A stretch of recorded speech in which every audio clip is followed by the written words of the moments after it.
mag tuke mag adhula mapacho ka bro chakore ayanga odiochieng' ma kawuono kabende weche mag teko sitima okelo midhiero ne Uganda mathoth e kor gwenge ka bende adwani mondo wadhi achiel kachiel kama jatend migao mar wuoth Kipchumba Murkomen twak kod jofambo kotudre kod weche mag lal mar teko sitima manotimre odiochieng' manyoro ahinya to bende manotimre paw ndege ma JKIA. Wadhi achiel kachiel owinjore gima jatend migao no wacho gi sani.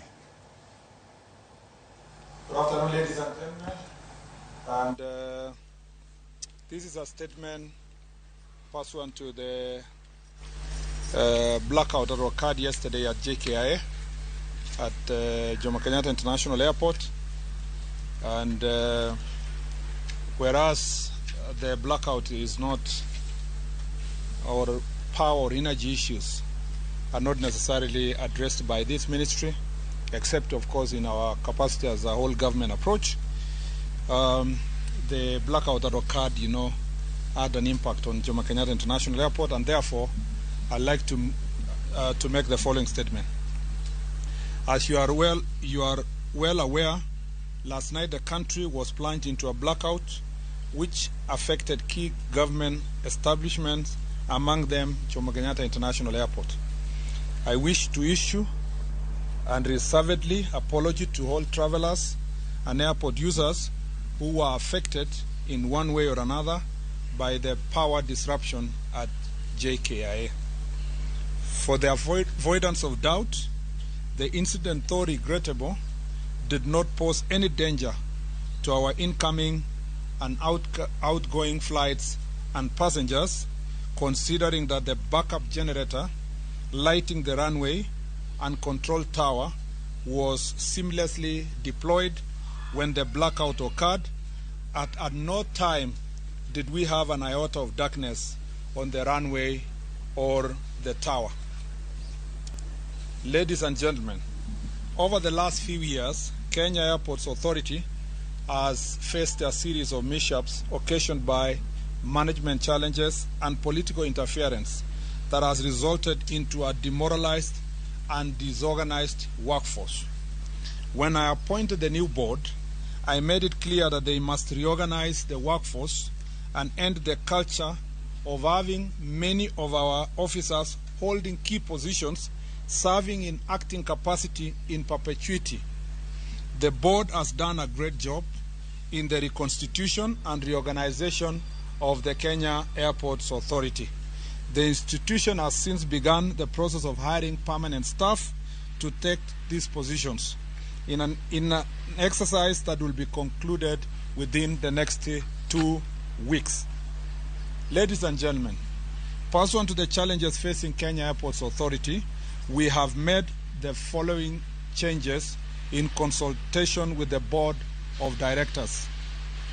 By mutual consent, the contract of Mr. Alex Gitari, who has been the Managing Director of Kenya Airports Authority, has been terminated. In his place, Mr. Henry Ogoe, currently serving as the Head of Corporate Planning, has been appointed to be the Acting Managing Director of the Kenya Airports Authority.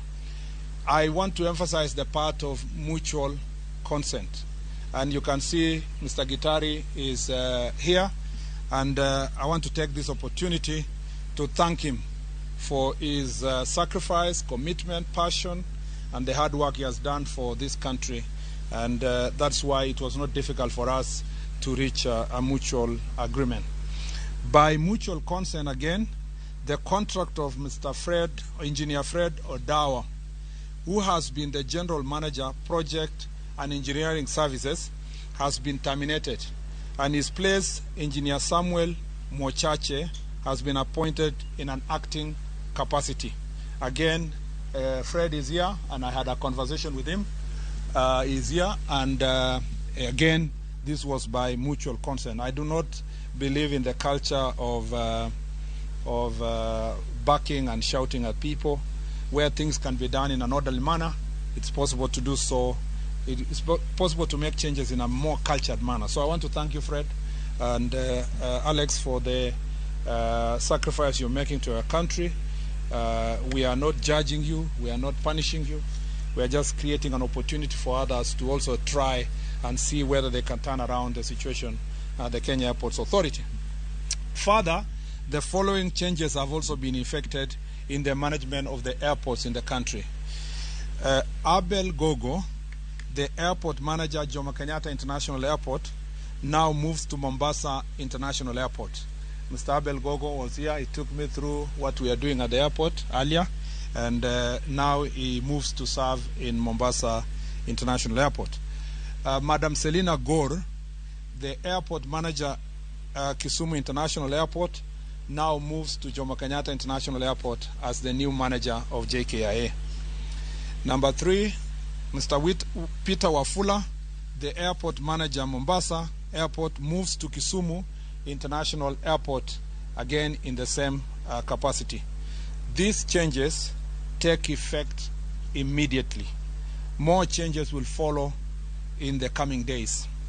Further, in order to ensure that a similar incident is not replicated, it has been decided that the 2 generators that were procured more than 2 years ago be immediately commissioned. Again, I have further directed the board to work on the staff attitude, mentorship, and motivation to improve productivity. And myself and the PS will be coming back to the airport in the next few days, next week, to have a meeting with the entire staff. And we want to know exactly what really demotivates our KA staff and why really so many people complain about services at the airport. Number 3, I assure the country that the world that we have taken measures to enhance capacity of technical experts in the engineering department to ensure that such incidents do not occur. I want to thank the Board of Management who facilitated these decisions this morning, chaired by the chair himself, Honorable Kostany, and the board members who are all here, some who participated, including the chair via Zoom, that they have sacrificed their time and travel from different parts of the country to have an emergency meeting so that we can facilitate these decisions being made. I want to assure the country that every decision we make is well thought, well planned, and we are well prepared to ensure that Jomo Kenyatta International Airport and all the airports across the country are functioning properly and making us and protecting our territory as the leading aviation hub in the region. And I believe that as we move forward, you will see most of these changes. You will see changes in the law cadre in the next few days, and I can tell you, you will have more confidence in the work we are doing. I thank you. I don't think there are any questions. It's a bit more self-explanatory. No, there is. Yeah? There is just 1 or 2. Oh, okay. Have you been able to ascertain what specific areas of operations at the airport were affected? Because there's been a lot of talk on social media about those areas. And in light of the upcoming Africa Climate Summit and the fact that there will be an influx of visitors, what mitigation measures have you put in place to ensure that in case there's such an incident, there's no repeat? Of course, you've commissioned the 2 generators that you say were old, but then how long will it take for replacement? Thank you very much. In fact, you have raised a very important, Chemutai, a very important issue, which I should have addressed.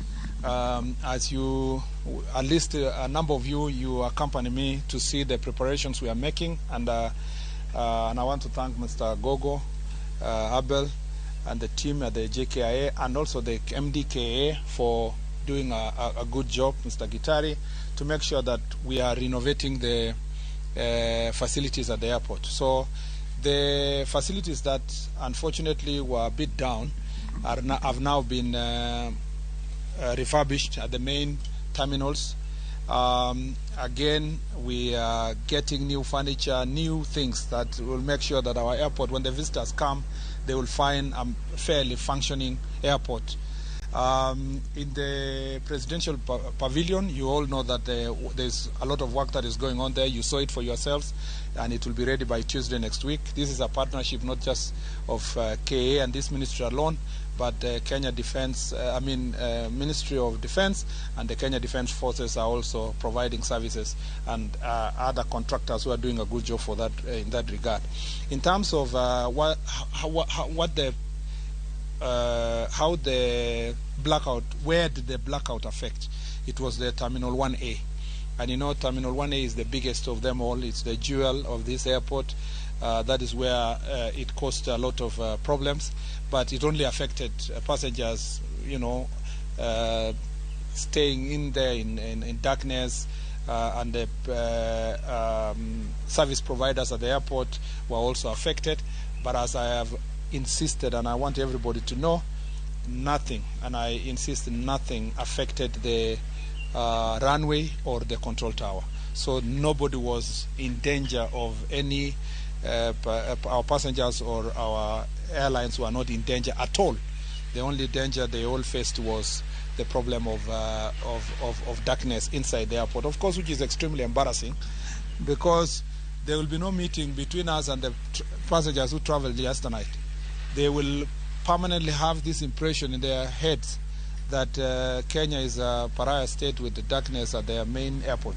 So that is why I say it's regrettable. We want to apologize for that having happened, but I can tell you it will not happen again. The generators, the person we are going to procure, we were told it will take how many weeks to get somebody to come here again, but we have said no. Must come by Monday, must report Monday morning.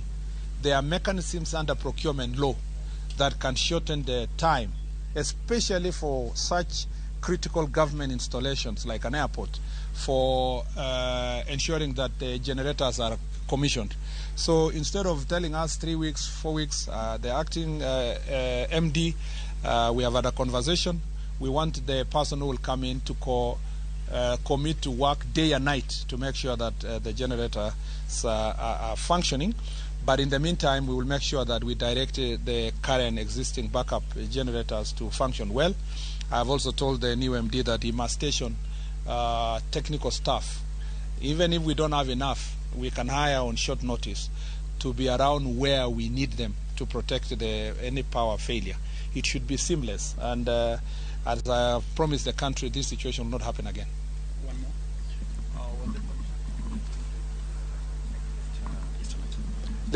It's not a contractor. There's no contractor.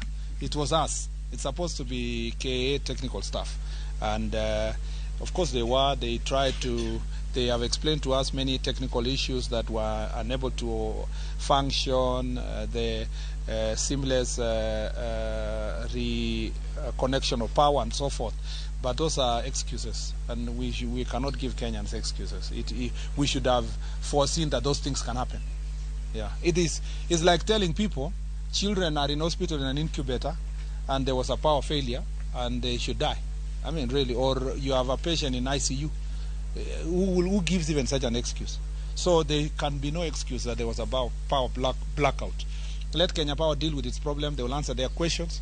From where we operate, we should not be giving an excuse, because we know if Kenya Power fails, there must be a generator, there must be a solar, there must be something that is making sure that we have seamless connectivity of power in such a very important installation. The last question. Swali langu la mwisho, tumeona kwenye mitandao ya kijamii baadhi ya Wakenya wakisema kwamba abiria wengi jana walipoteza bidhaa zao ikiwemo mabegi wakiwa wanasafiri kufuatia ile meza. Je, taarifa kama hizo labda zifikie wewe na kama kama vile umesema? Kwanza pengine nianze kusema tu kwa ufupi kwa Kiswahili kwamba hivi leo tumekutana na pamoja na bodi ya KIA na tumefanya mabadiliko ambayo tumepata MD mpya ama mkurugenzi mpya wa muda katika Bwana Andrew Ogoe katika Kenya Airports Authority, na tumekubaliana kwamba Bwana Kitari na Bwana Fred Odawa ambao wamekuwa kitumika kama MD na Odawa kama mhandisi mkuu katika ministry KIA. Tumekubaliana kwamba wote tumeondoa kandarasi kwa makubaliano bila kupigana, na kwa sehemu yao tumewaweka maafisa wengine, na tumebadilisha pia wale wanasimamia viwanja vya ndege JKIA. Tumemleta Madam Selina kutoka Kisumu, Abel ambaye amekuwa JKIA ameenda Mombasa, Iliali Wafula ambaye amekuwa Mombasa ameenda Kisumu. Mabadiliko hayo kuna mgojong mano Jatend migao mara weche wuoth Kipchumba Murkomen kotwak ewi weche mag lal mar teko sitima mano timre kar paundeke maduong' ma Jomo Kenyatta. Tudri kod Edwin Okoth lipota marwa